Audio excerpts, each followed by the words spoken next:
Boy, Abby should have taken Ellie and Joel when she had the chance because now Elle is coming for you. And she's under the mindset of, None of the death can keep me from it! and I feel her on that.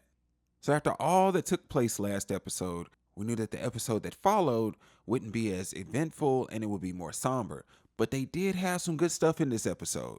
So let's get into it. This is episode 3, The Path. So we start off and we're right back in Jackson looking at the aftermath of all the carnage that took place in Fight Night. So a young lady was gently cleaning Joel's body. Then Tommy walks in and he takes the washcloth from her and he resumes the cleaning. Then, with tears in his eyes, he says, "Give Sarah my love." So then we get over to the hospital and we see that Ellie wakes up in the bed. She's kind of out of it for a second, but then she starts screaming because this traumatic event of seeing Abby stab Joel in the neck just was replaying in her head. So they had to sedate her and put her to sleep. So then we fast forward 3 months down the road and it's in much better weather. Jackson is still rebuilding. And then Tommy is getting a little long in the tooth. So, he can't really swing that hammer like he used to. So he needs the young whippersnapper like Jesse to come over there and help with hammer time. But then back over at the hospital, you see Elle, she's being discharged. And she's passing all the tests with flying colors. And the doc was like, hey, you pretty much free to go. You just got to see one more person.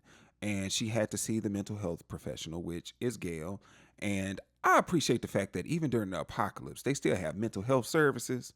Even though it's all Gail, at least they're trying. Maybe she could train some other people in the town to be mental health professionals so she's not the only one there and she could talk to somebody if she needs help.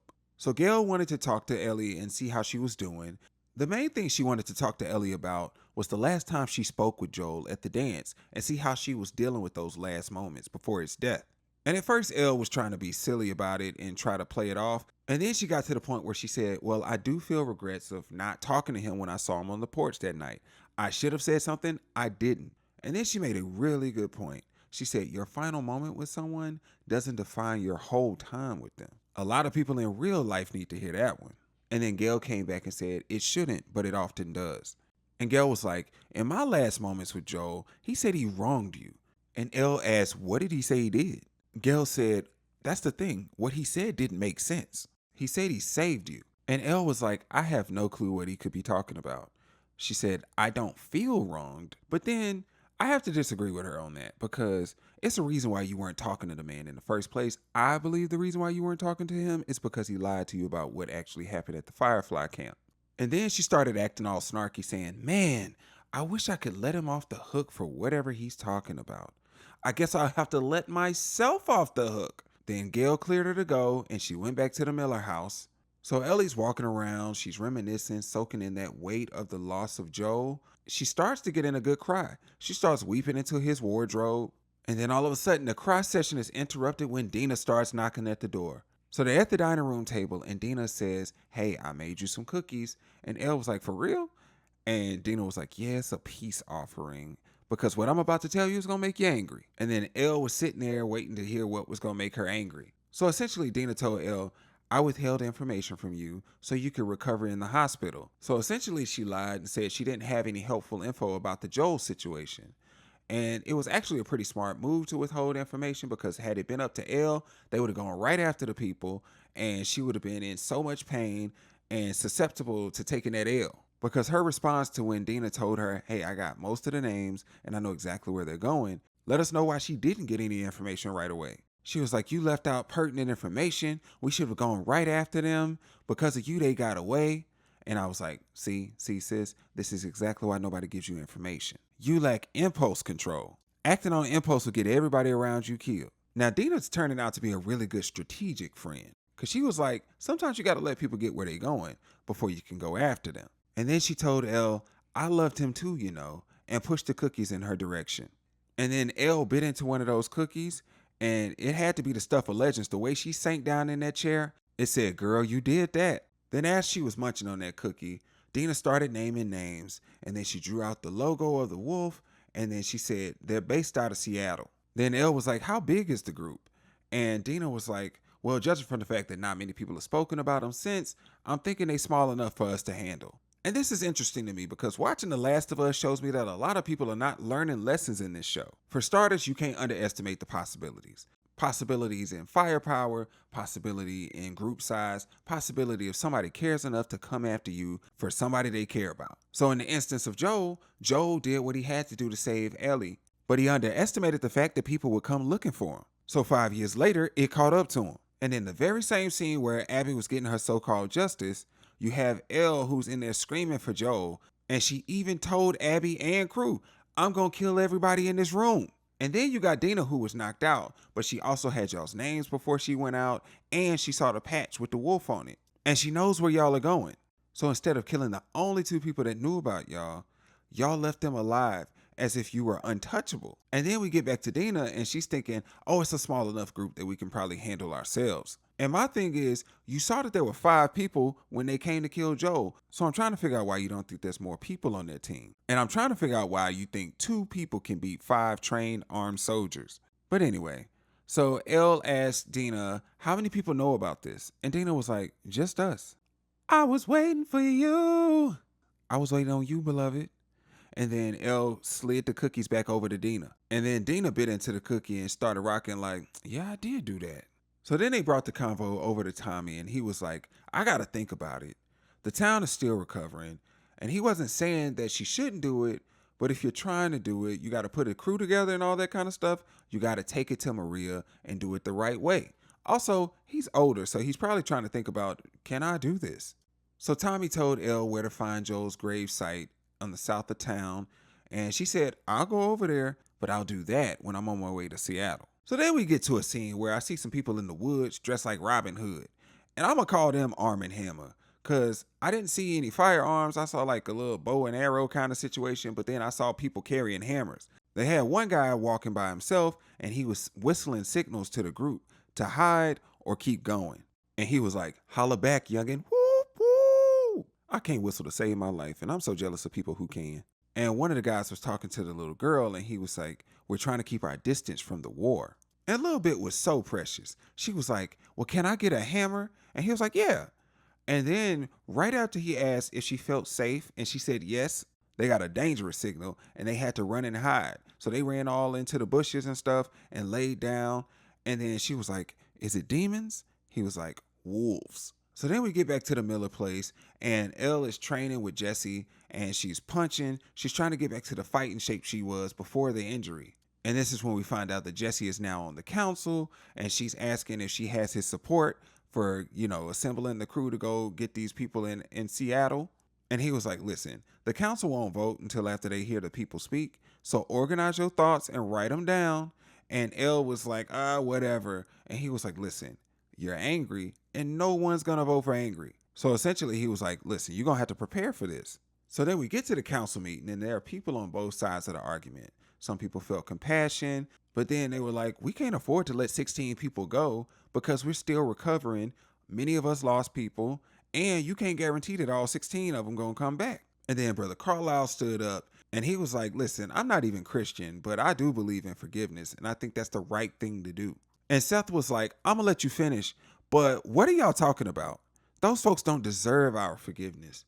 We have to show them that we won't stand for this. Otherwise, they'll come back and do it again. And they'll laugh because we deserve it, because we're a bunch of victims. And this is very interesting because literally on New Year's Eve, Seth got pushed down by Joel because he was protecting Elle. But Seth wasn't just standing up for Joel. He was standing up for Jackson.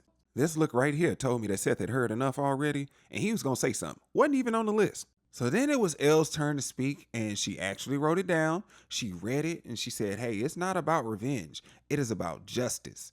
And she wanted to know that she could count on the townspeople as they could count on her. She was like, don't do it for Joel. Do it for Jackson. Do it for us. I was like, oh, girl, she giving this Remember the Titans ass speech. So after she finished reading her part, the voting commenced, and I got to tell you, it wasn't even close. The noes took it 8-3, which sucked for Ellie, but you knew she was going to go whether she had a crew or not. Knowing that, Tommy went over to talk to Gail at the baseball game. Tommy was like, I'm worried. I don't want Ellie to do something stupid.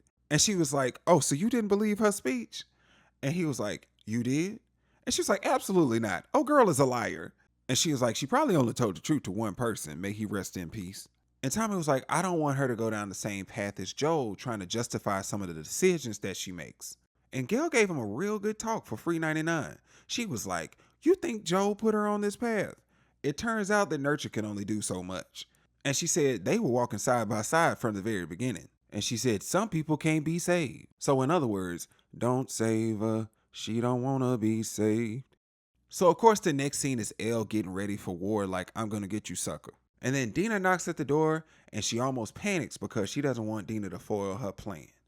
And she tried to lie and say, I'm actually going to bed. And Dina kind of whispered, nah, I don't think that's actually where you're going. This look right here was where Dina was like, ooh, I need to stop by her house a little later because I know she about to do something reckless. And then Elle reluctantly let her in after hearing that she came alone. And Dina got in the house and was like, ooh, girl, what is this? She said, this is a mess. She was like, do you know how you're going to get there? Do you have any medical supplies? Because you about one slip and fall in the store away from having a bad trip. And Elle was like, so what do you suggest? And she was like, baby, I got a map for the quest. Plus, I got a list of supplies. Now, see, this is my bag right here because I talk to my friends a little bit about the apocalypse every now and then. And I'm like, see, you need certain people in your circle, certain people that's going to think and do like engineering kind of things. You're going to need people that can do construction. You're going to need the fighters. You're going to need the people that can do the medical stuff. And Dina is a great young strategist for the most part. And they discussed an actual plan thanks to Dina. And Elle was like, how you going to get all this stuff? And Dina was like, I got a plug. Don't worry about it. Meanwhile, I'm thinking to myself, Elle, what were you about to do? You were just about to freeball it? At least she said thank you. But Dina was like, you could have just asked. And Elle was like, didn't even know that. And she said, now you do. And she said, I'll see you about 3 a.m. over at the little exit gate with Shimmer. So then they meet over at the exit gate. Dina shows up with Shimmer, the supplies, and Seth, who traded Elle for a better weapon. I mean, he was the plug. He even helped get Shimmer out. He said, Janine is sympathetic to our cause. And Elle was like, our cause? He was like, listen now, don't be playing in my face. You the one out here that gave the We Are Marshall speech. He even gave her a going away handshake and everything. See, Seth is all right with me now. He'll look crazy. And sometimes you got to check him when he get out of line. But he seems like a down dude. So he gets them through the gate before the patrol shows back up. And they're on their way. Before they get too deep into their journey, they wait until the sun's out and they go stop at Joel's grave. And Elle walks over there alone to spend a little time with Papa Joel. And guess what she drops at his grave? The best part of waking up. And when she dropped these coffee beans on the grave, she smiled and then she gave a really big exhale. And then she hops back on Shimmer and they get their journey underway. So they walk through all this beautiful scenery. And then they get to a point where it's about to rain. So they get in a tent. And then Dina started playing this game that I hate when people try to play. Because I'm not trying to rate your kiss. Like, if it's not good, it's not going to be rated well. She sort of got upset because Elle gave her a slightly above average kiss rating. But we all saw that thing, and you're lucky that it's above average. And then she started showing a little bit of insecurity about her situation with Jesse, wondering if he's naturally sad or if she's the cause of his sadness. And then after she turned off the lantern, she told Ellie that she wasn't that high when she kissed her. And I was like, oh no, this is a lesbian's nightmare. The so-called straight girl is out here trying to dib and dab. Don't be over here dipping your toe into the lesbian pool and then go back over to the dudes later. So they up and out and about, walking through the woods, and they come up on the bodies of the Arm & Hammer crew. So now we see what time it is with the wolves, because the wolves don't play. The wolf pack is starting to look a lot larger than Dina suspected. So then they continue their journey and they make it to an actual road. They finally make it to the city, and they think because it's so quiet and that they haven't seen anyone yet, that the wolf pack is tiny. But then we get over to Manny and he's sitting in this tower and he's telling the people that they can proceed. And look at him just sporting that scar. He ain't gonna never forget Elle. So the first thing you see is 3 big cars. So they got the horsepower. Then you look behind them and you see the people power, and the wolf pack is rolling deep. And that's pretty much where it ends. I can't wait for the next episode. It looks like it's going to be real eventful. The infected are going to grace us with their presence. And in the preview, it showed that Dina was about to pull the gun on Elle, which makes me wonder if one of them gets bit. So either she's pulling the gun on Elle because Elle got bit and she thinks she's going to have to shoot her, or Dina's going to get bit herself and she's going to try to defend herself to make sure she doesn't get shot by Elle. My money is on Elle getting bit because I don't see them leaving her by herself in this show. So what do y'all think of the episode? I thought it was pretty good. I don't foresee any episode this season topping episode 2, so I'm not even going to try to compare it in that way. But I thought this was a pretty good episode. Feel free to leave a comment down below, hit that like button, subscribe if you want to, and hit that notification bell so you know when I drop future content. Thank you for watching, and until next time, take care.